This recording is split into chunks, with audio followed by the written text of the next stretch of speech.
Topic है uniform flow. Consider the flow which corresponding to a potential given by equation number 9 विद, जो equation number 9 है उसके according हम यूनिफॉर्म फ्लो फाइंड आउट करेंगे। उसमें कुछ कंडीशन है जो हम अपनी तरफ से पुट करेंगे। क्या मान लिया, इस जो कंडीशन है ये हमारे पास क्या है, phi R theta. Phi R theta क्या होता है, वेलोसिटी पोटेंशियल। तो जो पोटेंशियल है इक्वेशन नंबर 9 से फाइंड आउट किया, क्या कर लिया उसने, बी एन को 0 पुट किया, एन को क्या पुट कर लिया, सिंपल ए एन की वैल्यू फाइंड आउट कर ली यहाँ से अपनी तरफ से। सपोज कर लिया जो गिवन पोटेंशियल अगर उसमें बी एन 0 हो जाए तो ये वाला पोर्शन 0 हो जाएगा। तो क्या बच जाएगा आपके पास, minus A N R as to power N P N cos theta. ठीक है, अब P N cos theta R N को क्या पुट कर दिया इसने, यू। तो जो जर्नल है बी एन को तो मान लिया 0 और ए एन को मान लिया यू एस आई एन। इन दोनों वैल्यूज़ को इसके लिए सपोज किया है, ये तो आपके पास थी। इसके लिए क्या सपोज कर लिया, अगर हम इस पोटेंशियल के अंदर B N equal to 0 put कर दे और A N equal to U S I N, I और एन अगर डिफर हैं तो वैल्यू क्या हो जाएगी 0, अगर इक्वल हैं तो वैल्यू क्या हो जाएगी 1। यानी जैसे यहाँ से निकाले हम A1 निकालें, A1 क्या बनेगा, यू एस, एन की वैल्यू कितने, एस आई 1। तो अगर आई 1 होगा तो A1 किसके इक्वल आ जाएगा, यू के इक्वल। अगर आई 2 3 4 5 होगा 0 हो जाएगा। तो 1 के ऊपर सिर्फ क्या बनेगा, ये आपके पास क्या बन जाएगा, यू के इक्वल आ जाएगा। और बी एन क्या ले लिया, 0। तो ये अपनी तरफ से सपोज किया ये कंडीशन। अब नेक्स्ट भी अपनी तरफ से इसमें यूनिफॉर्म फ्लो में, अब मान लिया कि आपके पास जब हम उसमें करते थे लेजेंडरी के अंदर P1x किसके इक्वल होता है, वापस x के इक्वल होता है। तो यहाँ से भी P1 कोस थीटा इसके इक्वल हो जाएगा, कोस थीटा के। तो अब यहाँ से वैल्यू पुट कर दी phi R theta, then the equation 9 become phi R theta equal to minus U R cos theta. और minus U R cos theta कैसे आई, यहाँ से क्या कर लिया, जो इक्वेशन नंबर 9 है इसके अंदर क्या पुट कर दिया, एन को 1 पुट कर दिया। अब देखो इक्वेशन नंबर 9 क्या है, phi R theta equal to minus A N R as to power N plus B N R as to power minus N plus 1 into P N cos theta.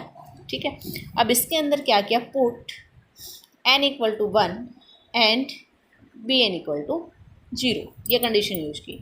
तो phi R theta क्या आ जाएगा आपके पास, phi R theta equal to minus A1 यानी A लिख दिया, are P1 cos theta, और P1 cos theta by Legendre से किसके इक्वल है, minus A R cos theta के।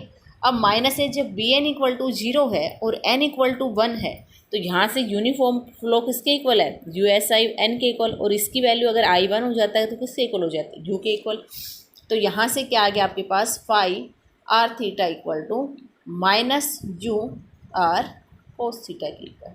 अब यहाँ से जो आर कोस थीटा इसको क्या ले लिया, जेड के इक्वल। तो किसके इक्वल आ गया, minus U Z, where Z equal to R cos theta. ठीक है, अब यहाँ से यही लिखा है कि आपके पास क्या आ गया, phi R theta equal to minus U Z. अब जो अनडिस्ट्रीब्यूटेड वेलोसिटी है, यानी जब आर टेंड्स टू इन्फिनिटी है तब वो वेलोसिटी क्या सपोज कर ली, क्यू। अब क्यू किसके इक्वल होता है आपके पास, माइनस डेल फाई के। माइनस डेल फाई के है तो ओनली आपके पास क्या है, जेड के अंदर लेके चल रहे हैं। तो डेरिवेटिव विद रिस्पेक्ट टू क्या कर दो, जेड, माइनस कर ली फाई बाई कर ली जेड के इक्वल टू किसके इक्वल हो जाएगा। अब यहाँ से क्या निकाल लो, ये क्या था, फाई आर थीटा, कर ली फाई बाई कर ली जेड, निकाल लो किसके इक्वल आएगा, माइनस यू के इक्वल। तो इसकी वैल्यू पुट कर दो, किसके इक्वल हो जाएगा, माइनस यू कर ली फाई बाई है तो यानी माइनस कर ली फाई बाई कर ली जेड किसके इक्वल होगा, यू के। तो किसके इक्वल आ गया, यू के इक्वल। कौन सी, अनडिस्ट्रीब्यूटेड वेलोसिटी। और जो सिंपल फाई आर थीटा है वेलोसिटी पोटेंशियल है वो क्या आ गई, माइनस यू जेड के। हम आगे क्वेश्चन में इसका भी यूज करेंगे, इसका भी और इसका भी यूज करेंगे। ठीक है, which is uniform stream motion of a fluid with the speed u along the direction of z axis or on the theta equal to 0। जो हमने ये यूनिफॉर्म फ्लो निकाला है वो किस में निकाला है, along the velocity along the speed u and direction of z axis की डायरेक्शन में निकाला। दैट मीन्स वहाँ पर आपके पास क्या है, थीटा इक्वल टू 0 है। अब इसी कंडीशन पे क्या निकालेंगे, sphere at a rest in a uniform stream, कि कोई भी यूनिफॉर्म स्ट्रीम दे रखी है उसमें स्फेयर एट ए रेस्ट है तो वहाँ आपको कंडीशनें फाइंड आउट करनी है। तो इसके लिए क्या लिया, देखो एक क्या ले लिया, स्फेयर ले लिया, जिसका रेडियस क्या आपके पास ए, उसके बाहर भी आपके पास क्या है, क्योंकि यहाँ से क्या क्या है, आर टेंड्स टू इन्फिनिटी आपके पास बाहर वाला पोर्शन है, ठीक है। आर टेंड्स टू इन्फिनिटी, अंदर का रेडियस क्या है, आर है। तो ये अंदर स्फीयर है, इसके बाहर भी आपके पास कहीं ना कहीं लिक्विड है। तो अब क्या किया, consider a improbable solid sphere of radius a at a rest with its center at the pole of system of a spherical polar coordinate r theta psi, कि एक ऐसा सोलिड स्फेयर लिया जिसका रेडियस r इक्वल टू ए है। यहाँ पे तो ये जो स्फेयर है इसका रेडियस क्या है, सोलिड, और बाहर क्या आ रहा है, इसका फ्लो हो रहा है, और उसका सेंटर क्या है, जो भी आपके पास स्फेरिकल सिस्टम है उसका जो सेंटर पॉइंट है उसके पोलर कोऑर्डिनेट क्या ले लिया, आर थीटा साई। स्फेरिकल है, स्फेरिकल के पोलर कोऑर्डिनेट क्या होते हैं, R theta psi. The sphere is immersed in an infinite homogeneous velocity with constant density rho, कि जो स्फेयर है अगर वो आगे की तरफ इनफाइनाइट में बढ़ जाए तो किसके साथ, विद ए कांस्टेंट डेंसिटी क्या ले ली, रो। इस जो बाहर इनफाइनाइट है इसकी डेंसिटी कितनी ले ली, रो।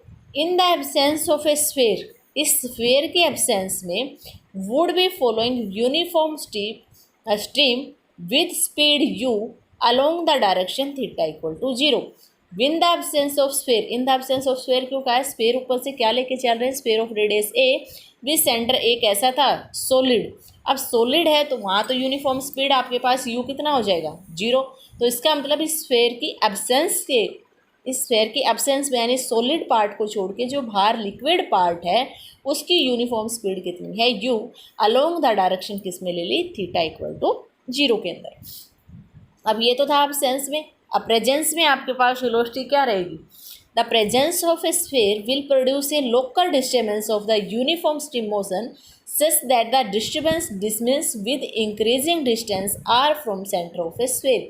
अगर प्रेजेंस ऑफ क्या ले लें, हम इसको स्फीयर को ले लें, तो ये जो प्रेजेंस ऑफ स्फीयर लेते हैं तो जो फ्लो करेगा लिक्विड का उसमें तो आपके पास कहीं ना कहीं प्रॉब्लम आएगी, क्योंकि यहाँ तो सॉलिड है तो इससे कहीं ना कहीं इस सॉलिड से तो पास होगा नहीं, यानी यहाँ से होकर जाना पड़ेगा उसको या इधर से होकर जाना पड़ेगा।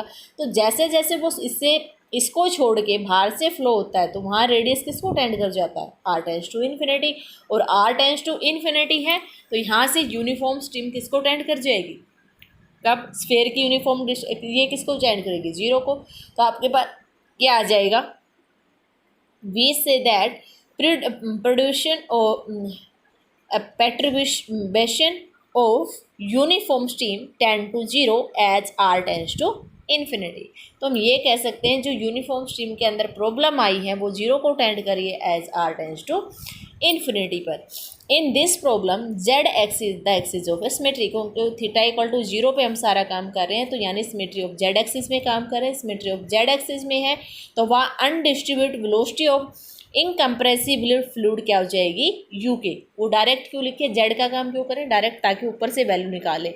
ऊपर से हमने अनडिस्ट्रीब्यूटेड वेलोसिटी इनने जेड एक्सिस में क्या निकाली है, यू के। तो यहाँ से in this problem Z axis is axis of symmetry, undistributed velocity of a incompressible fluid is a U K, यानी क्या किसके इक्वल होगा, U K equal. The velocity potential phi due to such uniform flow, जब आपके पास flow हो रहा है तब आपके पास वेलोसिटी पोटेंशियल क्या है, इनिशियल में phi naught equal to minus U Z के।